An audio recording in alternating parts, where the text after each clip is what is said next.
প্রিয় দর্শক, শুভেচ্ছা। অত্যন্ত গুরুত্বপূর্ণ একটি বিষয় উঠে আসে বেশ কিছু গণমাধ্যমের শিরোনামে। দেশের ইতিহাসে স্মরণকালের অন্যতম বড় গণ অভ্যুত্থান জুলাই গণ অভ্যুত্থানের 1 বছর পেরিয়ে গেছে।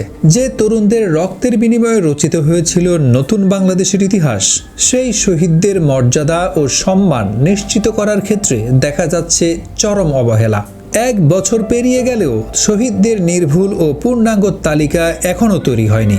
যাদের আত্মত্যাগে জাতির নতুন দিগন্তের সূচনা হলো, তাদের পরিবারগুলো আজও ন্যায় বিচার ও স্বীকৃতির অভাবে ভুগছে।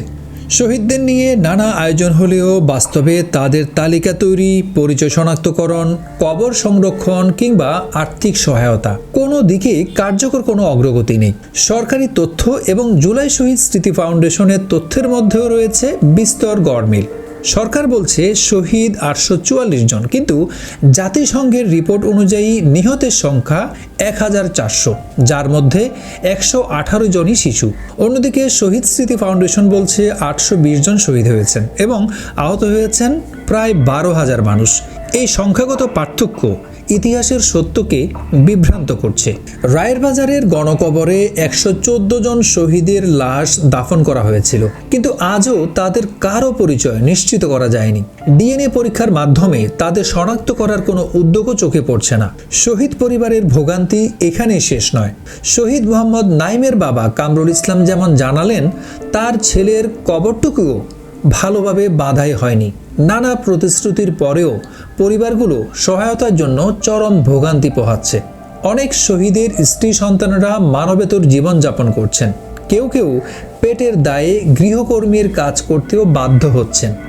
সরকার শহীদ পরিবারকে 30 লাখ টাকা এককালীন অনুদান, মাসিক ভাতা এবং ফ্ল্যাট দেওয়ার ঘোষণা দিলেও এর বাস্তবায়ন নিয়ে কোনো স্বচ্ছ তথ্য নেই। সংশ্লিষ্টরা বলছেন, শহীদদের নিয়ে কাজ যেন ফাইল আর ভাষণের মধ্যেই সীমাবদ্ধ।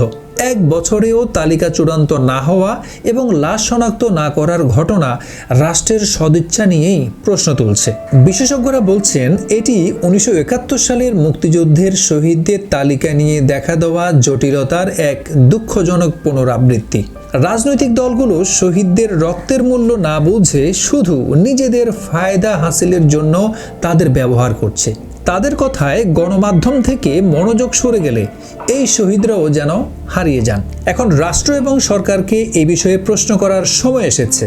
আর কতদিন, কত বছর সময় লাগবে এই শহীদদের পূর্ণাঙ্গ মর্যাদা দিতে?